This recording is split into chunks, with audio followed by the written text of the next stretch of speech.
Hello दोस्तों, नमस्कार। स्वागत है आपका हमारे यूट्यूब चैनल सम्राट एजुकेशन में। दोस्तों, आज की इस वीडियो में आप लोगों को बीएससी एग्रीकल्चर 6 सेमेस्टर के एक विषय farming system, precision farming and sustainable agriculture का 15 मोस्ट इंपॉर्टेंट शॉर्ट क्वेश्चन बताने वाला हूं, जो कि बहुत ज़्यादा इंपॉर्टेंट आप लोग के एग्जाम के लिए और बार बार प्रीवियस ईयर क्वेश्चन में लगातार पूछ लेता है। मैं आप लोगों को 2 पेपर दिखाता हूँ और दोनों पेपर में देखिएगा कितना क्वेश्चन कहाँ है। ठीक है, तो मैं दिखाता हूँ पहले आप लोगों को एक पेपर। तो एक पेपर आप लोग यहाँ पर देख सकते हैं शॉर्ट क्वेश्चन का, collective farming, diversified farming, LEISA lay farming, sericulture और multiple cropping intensity, agro hortisilviculture, alley cropping, permaculture और एनर्जी प्लांटेशन। ठीक है, मैं आप लोगों को पहले ही बता दूं, सिल्वीकल्चर हो गया, एपी कल्चर हो गया और फिशरीज हो गया। इस सब के बारे में मैं नहीं बताऊंगा, इस सब के बारे में आप लोगों को अपने से पढ़ना पड़ेगा। जो बहुत ज़्यादा इंपॉर्टेंट है मैं उसके बारे में बताऊंगा। एक पेपर आप लोगों ने देखा, अब दूसरा पेपर दिखाते हैं। दूसरा पेपर यहाँ पे है, इसमें देखिएगा, इसमें स्पेशलाइज्ड फार्मिंग मतलब विशिष्ट खेती, एले क्रॉपिंग, कलेक्टिव फार्मिंग, ठीक है, लीसा क्रॉपिंग पैटर्न, रिले क्रॉपिंग और arable crop, conservation tillage, shifting cultivation, permaculture. मतलब समझ सकते हैं बहुत ज़्यादा इंपॉर्टेंट क्वेश्चन वीडियो होने वाला है। यदि आप लोगों ने यह पूरा वीडियो देख लिया तो आप लोग का जो 10 नंबर वाला है ना, वो यहीं से क्लियर हो जाएगा। ठीक है, और मैं कुछ क्वेश्चन और अब भी बता दूंगा, जो कि आप लोग अपने से पढ़ लीजिएगा, 4-5 क्वेश्चन। ठीक है, और वीडियो भाई आप लोग सपोर्ट नहीं कर रहे हैं, इसीलिए वीडियो नहीं बन रहा है। चलिए देखते हैं पहले अब। तो जो क्वेश्चन मैं बताने वाला हूँ, 10 से 15 क्वेश्चन बहुत ज़्यादा इंपॉर्टेंट होने वाला है। ठीक है, और आप लोगों से रिक्वेस्ट है यार, वीडियो को शेयर किया करिए भाई। आप लोग देख सकते हैं कि आप लोग की यूनिवर्सिटी का मैं जो भी वीडियो बना रहा हूँ वो कितना जा रहा है और अदर यूनिवर्सिटी का कितना जा रहा है, तो इसकी वजह से थोड़ा सा मनोबल बिगड़ जाता है।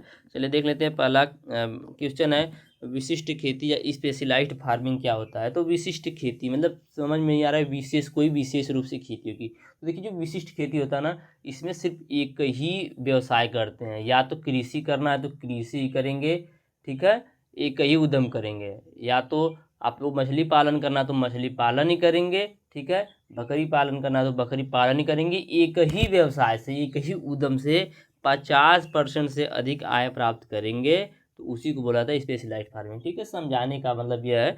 तो स्पेशलाइज्ड फार्मिंग भाई, विशिष्ट खेती से तात्पर्य ऐसे खेतों से है जहां उत्पादन की कुल आय का 50% कम से कम एक ही उद्यम से प्राप्त होता हो, एक ही इंटरप्रेन्योर से प्राप्त होता हो। जैसे चाय कॉफी गन्ना क्या है भाई, कृषि है। चाय कॉफी गन्ना क्या है, कृषि है। तो एक ही हुआ ना उद्यम, तो इसको बोलते हैं विशिष्ट खेती। और यहीं पे डाइवर्सिफाइड फार्मिंग आगे पढ़ना है, मैं थोड़ा सा ही बता देता हूँ। डाइवर्सिफाइड फार्मिंग ठीक इसका उल्टा होता है। डाइवर्सिफाइड फार्मिंग में कई तरह के उद्यम का यूज किया जाता है। जैसे आप खेती करेंगे, मछली पालन करेंगे, ठीक है, और उसके अलावा भी अन्य कोई व्यवसाय करेंगे, तो उससे आपका 50% से अधिक उपज प्राप्त होना चाहिए, तीनों से मिला करके।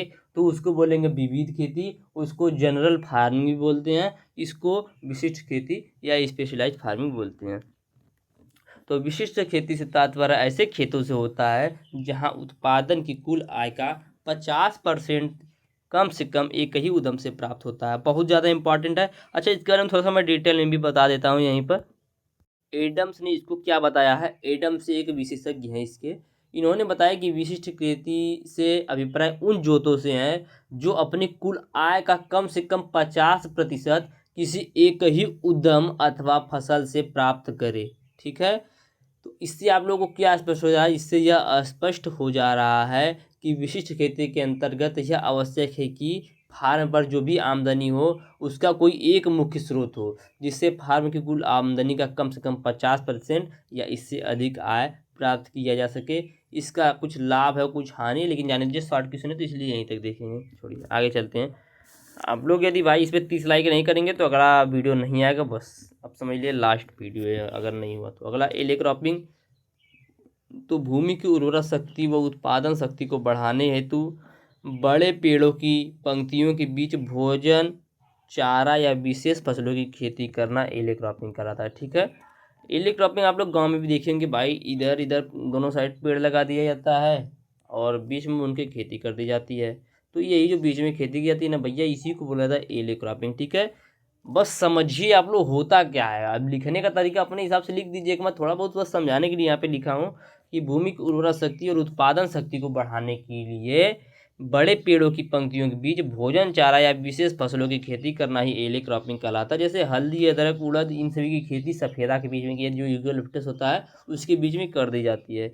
अगला है सामूहिक खेती, कलेक्टिव फार्मिंग। बहुत इंपॉर्टेंट है भैया कलेक्टिव फार्मिंग भी।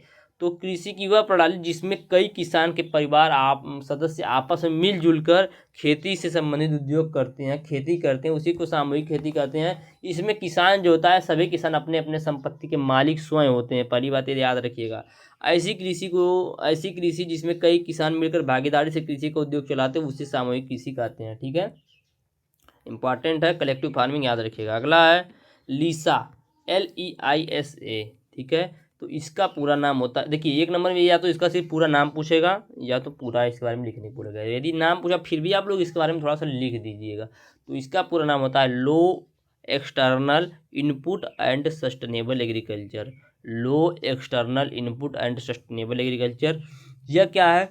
यह सस्टेनेबल एग्रीकल्चर के लिए एक दृष्टिकोण है। क्या भाई? दृष्टिकोण है एक, जो क्या करता है उर्वरकों, कीटनाशकों और ऊर्जा जैसे जो बाहरी इनपुट हैं, जैसे उर्वरक हो गया, कीटनाशक हो गया, ठीक है, इन सभी बाहरी उर्वरकों को कम करने के लिए स्थानीय संसाधनों और ज्ञान पर जोर देता है। ठीक है, मतलब बोलता है कि ये सब जो बाहरी इनपुट का आप यूज कर रहे हैं, कीटनाशक यूज कर रहे हैं, उर्वरक यूज कर रहे हैं, इसका उपयोग कम से कम करके आपके जो घरेलू संसाधन हैं उनका उपयोग करें। उनके ऊपर यह जोर देता है भाई low external input and sustainable agriculture. देखिए फार मत लगा दीजिए भाई, नहीं तो दिक्कत हो जाएगा। अगला है क्रॉपिंग पैटर्न। बहुत ही अच्छा क्वेश्चन है भाई, बहुत बार पूछ लेता है एग्जाम में। क्रॉपिंग पैटर्न किसी निश्चित क्षेत्र में निश्चित समय में बोई गई फसलों के क्षेत्रफल का अनुपात ही क्रॉपिंग पैटर्न कहलाता है। ठीक है, किसी निश्चित क्षेत्र में निश्चित समय में बोई गई फसलों के क्षेत्रफल का अनुपात क्रॉपिंग पैटर्न कहलाता है। बहुत ही अच्छा क्वेश्चन है भैया। किसी निश्चित क्षेत्र में कोई एक निश्चित क्षेत्र रहेगा, उसमें कोई निश्चित समय रहेगी। ऐसे मान लीजिए अक्टूबर महीना चला, ठीक है, आप 1 बीघा खेत आपने सोचा कि अक्टूबर के महीने में इस फसल की बुआई करेंगे। ठीक है, एक निश्चित समय हो गई। ठीक है, इसमें बोई गई जो फसल होगी उसमें उसके क्षेत्रफल का जो अनुपात रहेगा ना, वही क्रॉपिंग पैटर्न कहलाता है। ठीक है, तो याद रखिएगा किसी निश्चित क्षेत्र में निश्चित समय में बोई गई विभिन्न फसलों के क्षेत्रफल का कोण अनुपात क्रॉपिंग पैटर्न कहलाता है। अगला रिले क्रॉपिंग, बहुत अच्छा क्वेश्चन। पहली फसल को काटने के पहले दूसरी फसल को बोने की प्रक्रिया को रिले क्रॉपिंग बोलते हैं। ठीक है, पहली फसल नहीं कट पाएगी तब तक उसमें दूसरी फसल की बुआई कर देंगे, इसी को बोलते हैं रिले क्रॉपिंग। बहुत ही अच्छा क्वेश्चन था। अगला एरेबल क्रॉपिंग। ठीक है, तो ऐसी फसलों जिनके लिए जुताई क्रिया करना आवश्यक होता है उन्हें एरेबल क्रॉप कहते हैं। ठीक है, एरेबल क्रॉप बोला जाता है इसको। तो ऐसे फसल जिसके लिए जुताई की जो क्रियाएं होती हैं बीच बीच में वह आवश्यक होती है, उन्हें एरेबल क्रॉप्स कहते हैं। ठीक है, इसके बारे में अगले वीडियो में भी पूरा डिटेल में थोड़ा बताऊंगा, इतना छोटा सा आप लोग समझ में नहीं पा रहे होंगे। चलिए देखते हैं शिफ्टिंग कल्टीवेशन। इसे झूम कृषि भी बोल सकते हैं। ठीक है, शिफ्टिंग का या स्थानांतरित कृषि बोला जाता है। इसमें क्या होता है, इसमें ना किसान जो होते हैं वो जंगल में रहते हैं। ठीक है, जो जंगल में रहने किसान होते हैं वह क्या करते हैं, किसी स्थान पर पेड़ पौधों को काट कर वहाँ पे खेत बनाते हैं, वहाँ पे खेती करते हैं। 2-3 साल तक 4 साल तक खेती करते हैं। जब तक वहाँ पे पोषक तत्व मौजूद होते हैं तब तक अपना फसल का उत्पादन होता रहता है अच्छा खासा। तो वहाँ पे खेती करते हैं। कुछ समय बाद जब पोषक तत्व वहाँ पे मतलब कम हो जाते हैं और फसल उत्पादन कम हो जाता है, तो वो क्या करते हैं, उस स्थान को छोड़कर नए स्थान पर चले जाते हैं, दूसरे स्थान पर चले जाते हैं। तो उस स्थान को छोड़कर दूसरे स्थान पर चले जाते हैं, दूसरे स्थान पर शिफ्ट हो जाते हैं। तो यही शिफ्ट होने की प्रक्रिया को ही शिफ्टिंग कल्टीवेशन कहा जाता है भैया। वनों को काट कर और जला कर एक ही फसल को 2-3 साल तक उगाते हैं वो सब एक ही स्थान पर। ठीक है, और एक ही फसल को बार बार उगाते हैं भाई, तो दिक्कत तो होगा। तो चलिए देख लेते हैं। यह एक ऐसी कृषि प्रणाली है जिसके भूमि के कुछ हिस्सों पर अस्थायी रूप से खेती की जाती है। ठीक है, यह मुख्य रूप से जंगलों में की जाती है, पहली बात तो ये जान लीजिए। मुख्य रूप से बता रहा हूँ, और हर जगह की जाती है लेकिन ज़्यादा से ज़्यादा जंगलों में की जाती है। तो यह एक ऐसी कृषि है जिसमें भूमि के कुछ हिस्सों पर अस्थायी रूप से खेती की जाती है, फिर उसे छोड़ दिया जाता है। ठीक है, अस्थायी रूप से याद रखिएगा, अस्थायी रूप से नहीं, अस्थायी रूप से खेती की जाती है और अपनी प्राकृतिक वनस्पति पर लौटने दिया जाता है, जबकि किसान दूसरे हिस्से में चला जाता है। ठीक है, मतलब कि जो जो उसने किसान ने पेड़ पौधे काटे हैं उन सभी पेड़ पौधे को फिर से उगने दिया जाता है। इसलिए 2-3 साल तक वहाँ पे खेती करने के बाद वो दूसरे स्थान पर चले जाते हैं और फिर दूसरे स्थान पर यही प्रोसेस करते हैं। फिर वहाँ पे 2-3 साल तक खेती करते हैं, फिर छोड़ देते हैं, फिर दूसरे स्थान पर शिफ्ट हो जाते हैं। तो यही प्रोसेस होता है उनका, इसीलिए इसको शिफ्टिंग कल्टीवेशन या झूम खेती कहते हैं। ठीक है, यह खेती जो होती है यह भारत के पूर्वोत्तर राज्यों में सबसे ज़्यादा ली जाती है। ठीक है, सबसे ज़्यादा भारत के जो पूर्वोत्तर राज्य होते हैं, पूर्वोत्तर, उसमें की जाती है। ठीक है, शिफ्टिंग कल्टीवेशन मतलब भाई कि एक स्थान पर 2-3 साल तक खेती करेंगे, फिर उसके बाद क्या करेंगे, दूसरे स्थान पर शिफ्ट हो जाएंगे। ठीक है, याद रखिएगा। अगला है पर्माकल्चर, बहुत ज़्यादा इम्पॉर्टेंट भाई पर्माकल्चर।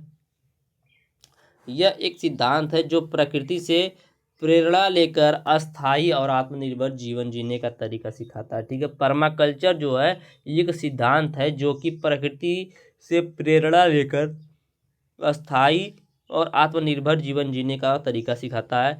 पर्माकल्चर जो था सतत मानव अस्तित्व के लिए अस्थायी प्रणालियों का एक समूह होता है। ठीक है, पर्माकल्चर जो है सतत मानव अस्तित्व के लिए अस्थायी प्रणालियों का एक समूह है।